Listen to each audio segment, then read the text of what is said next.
আজিৰ এই ভিডিঅ'টোত গ্ৰেড 3 আৰু গ্ৰেড 4ত অহাকৈ কিছুমান ইম্পৰ্টেণ্ট কুৱেশ্যন আলোচনা কৰিম। সো আপোনালোকে ভিডিঅ'টো ভালদৰে চাব। আমাৰ আগৰ ভিডিঅ'কেইটা যদি চোৱা নাই আমাৰ চেনেলটোত গৈ চাব পাৰে। আজিৰ প্ৰথম কুৱেশ্যনটো হ'ল ভাৰতীয় জাতীয় কংগ্ৰেছৰ অসম শাখা কিমান চনত গঠন কৰা হৈছিল?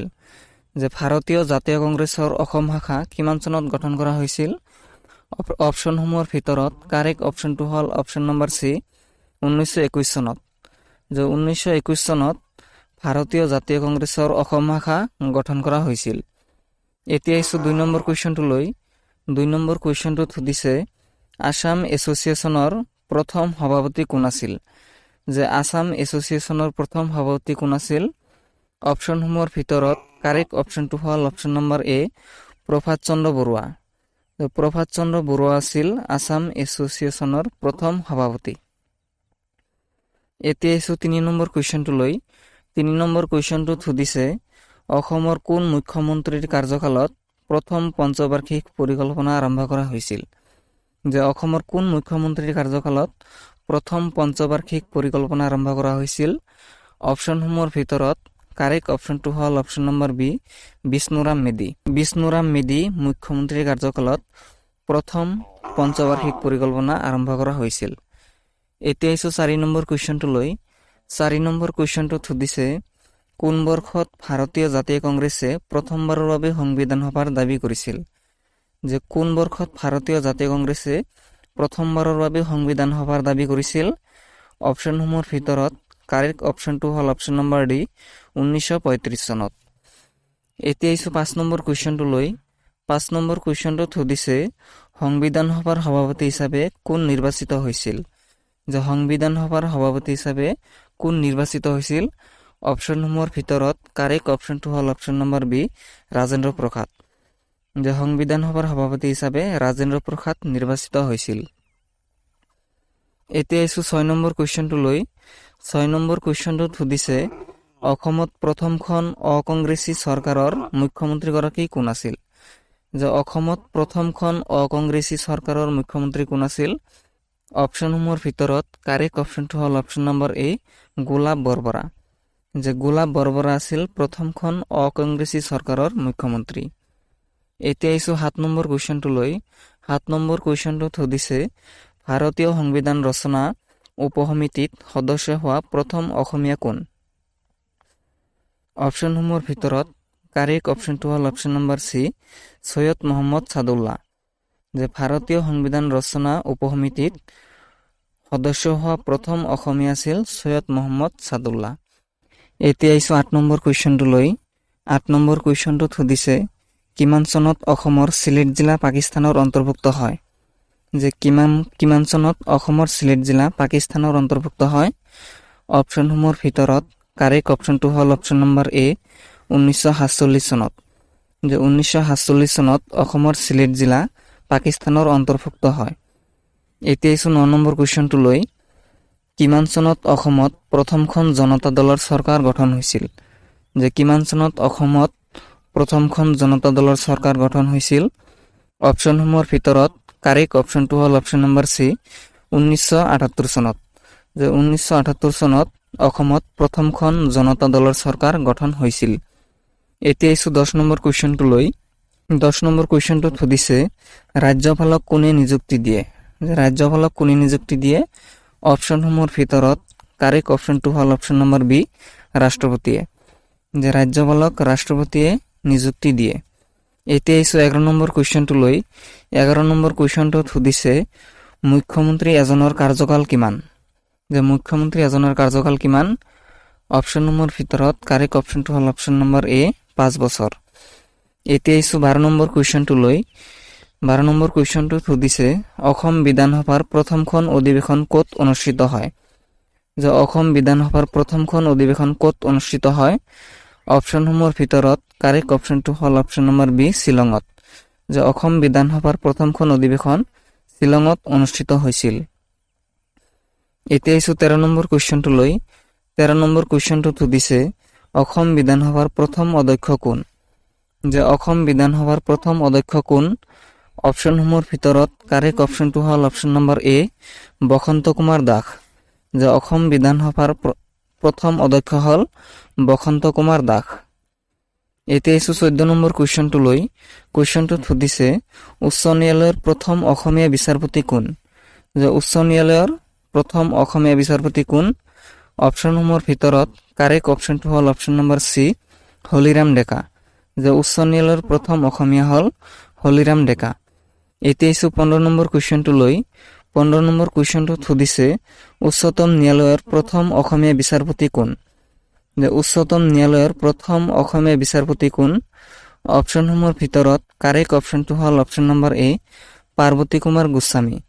যে উচ্চতম ন্যায়ালয়ৰ প্ৰথম অসমীয়া বিচাৰপতি হ'ল পাৰ্বতী কুমাৰ গোস্বামী। এতিয়া আহিছোঁ 16 নম্বৰ কুৱেশ্যনটো লৈ। 16 নম্বৰ কুৱেশ্যনটোত সুধিছে জাতীয় কংগ্ৰেছৰ প্ৰথম অসমীয়া সভাপতি কোন? যে জাতীয় কংগ্ৰেছৰ প্ৰথম অসমীয়া সভাপতি কোন? অপশ্যনসমূহৰ ভিতৰত কাৰেক্ট অপশ্যনটো হ'ল option number B, Devkanta Barooah. যে দেৱকান্ত বৰুৱা হ'ল জাতীয় কংগ্ৰেছৰ প্ৰথম অসমীয়া সভাপতি। এতিয়া আহিছোঁ 17 নম্বৰ কুৱেশ্যনটো লৈ। কুৱেশ্যনটোত সুধিছে সংবিধানৰ খচৰা প্ৰস্তুত সমিতিৰ অধ্যক্ষ কোন আছিল? যে সংবিধানৰ খচৰা প্ৰস্তুত সমিতিৰ অধ্যক্ষ কোন আছিল? অপশ্যনসমূহৰ ভিতৰত কাৰেক্ট অপশ্যনটো হ'ল অপশ্যন নম্বৰ এ, বি আৰ আম্বেদকাৰ। যে বি আৰ আম্বেদকাৰ আছিল সংবিধানৰ খচৰা প্ৰস্তুত সমিতিৰ অধ্যক্ষ। এতিয়া আহিছোঁ 18 নম্বৰ কুৱেশ্যনটো লৈ। কুৱেশ্যনটোত সুধিছে যে 1937 চনত প্ৰথমবাৰৰ বাবে কাৰ নেতৃত্বত অসমত প্ৰথম চৰকাৰ গঠিত হৈছিল? অপশ্যনসমূহৰ ভিতৰত কাৰেক্ট অপশ্যনটো হ'ল option number B, Syed Mohammad Saadulla. যে 1937 চনত প্ৰথমবাৰৰ বাবে সৈয়দ মহম্মদ ছাদুল্লাহৰ নেতৃত্বত অসমত প্ৰথম চৰকাৰ গঠিত হৈছিল। এতিয়া আহিছোঁ 19 নম্বৰ কুৱেশ্যনটো লৈ। 19 নম্বৰ কুৱেশ্যনটোত সুধিছে অসম বিধানসভা কোনটো বছৰৰ পৰা প্ৰথমবাৰৰ বাবে 126 জন সদস্যৰ বিধানসভা ৰূপে পৰিচিত হৈছিল? অপশ্যনসমূহৰ ভিতৰত কাৰেক্ট অপশ্যনটো হ'ল অপশ্যন নম্বৰ এ, 1972 চনত। এতিয়া আহিছোঁ 20 নম্বৰ কুৱেশ্যনটো লৈ। 20 নম্বৰ কুৱেশ্যনটোত সুধিছে কোনে গোপীনাথ বৰদলৈক লোকপ্ৰিয় উপাধি প্ৰদান কৰিছিল? কোনে গোপীনাথ বৰদলৈক লোকপ্ৰিয় উপাধি প্ৰদান কৰিছিল? অপশ্যনসমূহৰ ভিতৰত কাৰেক্ট অপশ্যনটো হ'ল option number C, Jairam Das Daulatram. যে জয়ৰাম দাস দৌলতৰামে গোপীনাথ বৰদলৈক লোকপ্ৰিয় উপাধি প্ৰদান কৰিছিল। এতিয়া আহিছোঁ 21 নম্বৰ কুৱেশ্যনটো লৈ। কুৱেশ্যনটোত সুধিছে অসমত প্ৰথম ৰাষ্ট্ৰপতি শাসন কিমান চনত জাৰি কৰা হৈছিল? যে অসমত প্ৰথম ৰাষ্ট্ৰপতি শাসন কিমান চনত জাৰি কৰা হৈছিল? অপশ্যনসমূহৰ ভিতৰত কাৰেক্ট অপশ্যনটো হ'ল অপশ্যন নম্বৰ বি, 1979 চনত। যে 1979 চনত অসমত প্ৰথম ৰাষ্ট্ৰপতি শাসন জাৰি কৰা হৈছিল। এতিয়া আহিছোঁ 22 নম্বৰ কুৱেশ্যনটো লৈ। 22 নম্বৰ কুৱেশ্যনটোত সুধিছে উত্তৰ পূব পৰিষদৰ মুখ্য কাৰ্যালয় ক'ত অৱস্থিত? যে উত্তৰ পূব ভাৰতৰ মুখ্য কাৰ্যালয় ক'ত অৱস্থিত? অপশ্যনসমূহৰ ভিতৰত কাৰেক্ট অপশ্যনটো হ'ল অপশ্যন নম্বৰ এ, শ্বিলং। যে শ্বিলঙত উত্তৰ পূব পৰিষদৰ মুখ্য কাৰ্যালয় অৱস্থিত। এতিয়া আহিছোঁ 23 নম্বৰ কুৱেশ্যনটো লৈ। কুৱেশ্যনটোত সুধিছে অসম চুক্তি স্বাক্ষৰিত হোৱাৰ সময়ত ভাৰতৰ প্ৰধানমন্ত্ৰী কোন আছিল? যে অসম চুক্তি স্বাক্ষৰিত হোৱাৰ সময়ত ভাৰতৰ প্ৰধানমন্ত্ৰী কোন আছিল? অপশ্যনসমূহৰ ভিতৰত কাৰেক্ট অপশ্যনটো হ'ল option number D, Rajiv Gandhi. যে অসম চুক্তি স্বাক্ষৰিত হোৱাৰ সময়ত ভাৰতৰ প্ৰধানমন্ত্ৰী আছিল ৰাজীৱ গান্ধী। এতিয়া আহিছোঁ 24 নম্বৰ কুৱেশ্যনটো লৈ।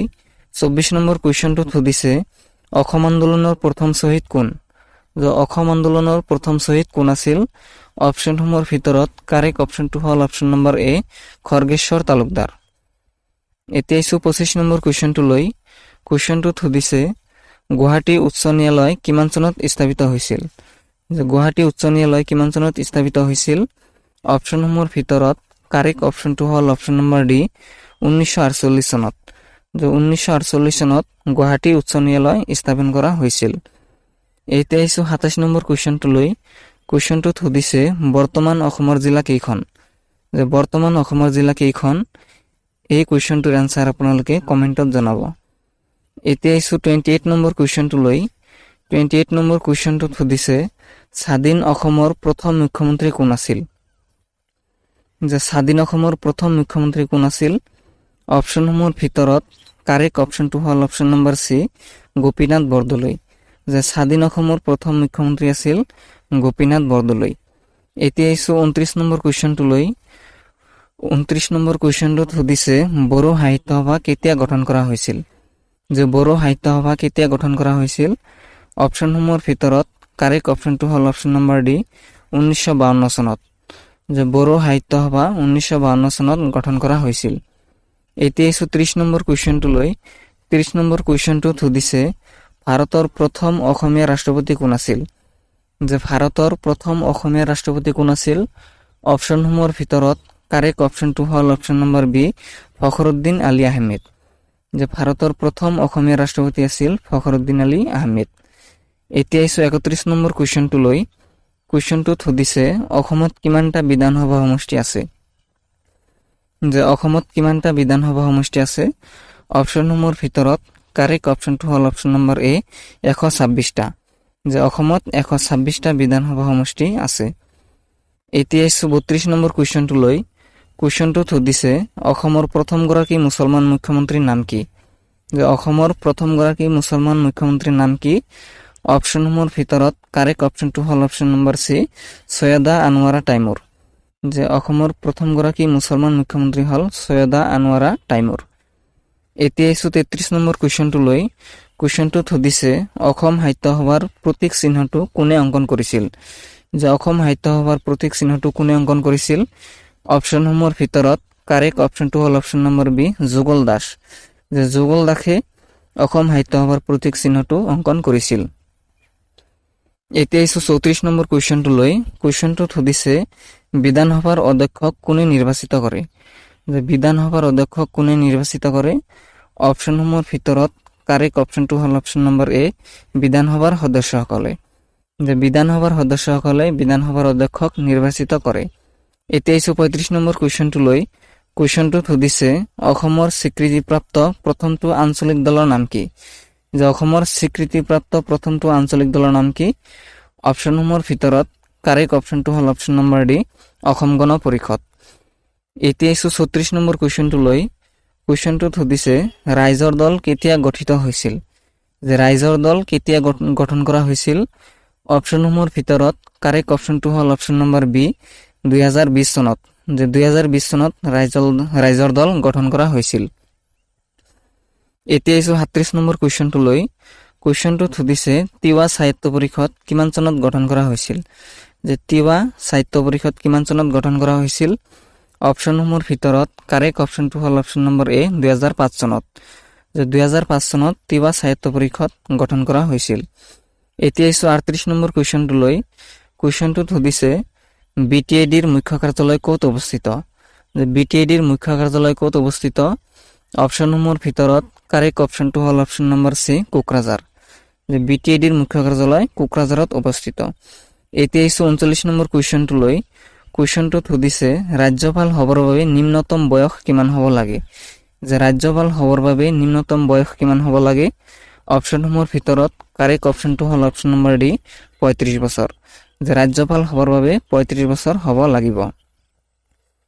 এতিয়া 40 নম্বৰ কুৱেশ্যনটোলৈ। কুৱেশ্যনটোত সুধিছে গুৱাহাটী উচ্চ ন্যায়ালয়ৰ প্ৰথম মহিলা ন্যায়াধীশগৰাকী কোন? অপশ্যনসমূহৰ ভিতৰত কাৰেক্ট অপশ্যনটো হ'ল অপশ্যন নম্বৰ এ মীৰা শৰ্মা। যে গুৱাহাটী উচ্চ ন্যায়ালয়ৰ প্ৰথম মহিলা ন্যায়াধীশ হ'ল মীৰা শৰ্মা। এতিয়া 41 নম্বৰ কুৱেশ্যনটোলৈ। কুৱেশ্যনটোত সুধিছে লোকসভাৰ কাৰ্যকাল কিমান বছৰ? যে লোকসভাৰ কাৰ্যকাল কিমান বছৰ? কাৰেক্ট অপশ্যন হ'ল অপশ্যন নম্বৰ বি 5 বছৰ। যে লোকসভাৰ কাৰ্যকাল 5 বছৰ। এতিয়া 42 নম্বৰ কুৱেশ্যনটোলৈ। 42 নম্বৰ কুৱেশ্যনটোত সুধিছে ভাৰতৰ সৈন্যবাহিনীৰ মুৰব্বী কোন? যে ভাৰতৰ সৈন্যবাহিনীৰ মুৰব্বী কোন? অপশ্যনসমূহৰ ভিতৰত কাৰেক্ট অপশ্যনটো হ'ল অপশ্যন নম্বৰ চি ৰাষ্ট্ৰপতি। যে ভাৰতৰ সৈন্যবাহিনীৰ মুৰব্বী হ'ল ৰাষ্ট্ৰপতি। এতিয়া 43 নম্বৰ কুৱেশ্যনটোলৈ। কুৱেশ্যনটোত সুধিছে তলৰ কোনটো অনুচ্ছেদ মতে জম্মু আৰু কাশ্মীৰক সুকীয়া মৰ্যাদা প্ৰদান কৰা হয়? অপশ্যনসমূহৰ ভিতৰত কাৰেক্ট অপশ্যনটো হ'ল অপশ্যন নম্বৰ এ 370তম অনুচ্ছেদ। এতিয়া 44 নম্বৰ কুৱেশ্যনটোলৈ। কুৱেশ্যনটোত সুধিছে ৰাষ্ট্ৰসংঘৰ মুখ্য কাৰ্যালয় ক'ত অৱস্থিত? যে ৰাষ্ট্ৰসংঘৰ মুখ্য কাৰ্যালয় ক'ত অৱস্থিত? অপশ্যনসমূহৰ ভিতৰত কাৰেক্ট অপশ্যনটো হ'ল অপশ্যন নম্বৰ চি নিউয়ৰ্ক। যে ৰাষ্ট্ৰসংঘৰ মুখ্য কাৰ্যালয় নিউয়ৰ্কত অৱস্থিত। এতিয়া আজিৰ শেষৰ কুৱেশ্যনটোলৈ। কুৱেশ্যনটোত সুধিছে তলৰ কোনখন ৰাজ্যই ৰাজ্যসভালৈ সৰ্বোচ্চ সংখ্যক সদস্য নিৰ্বাচিত কৰি পঠিয়ায়? অপশ্যনসমূহৰ ভিতৰত কাৰেক্ট অপশ্যনটো হ'ল অপশ্যন নম্বৰ এ উত্তৰ প্ৰদেশ। তো এইকেইটাই আছিল আজিৰ প্ৰশ্ন। ভিডিঅ'টো কেনেকুৱা পালে কমেণ্টত জনাব। ভাল পালে চেনেলটো ছাবস্ক্ৰাইব কৰিব আৰু ভিডিঅ'টোত এটা লাইক কৰি দিব। ধন্যবাদ।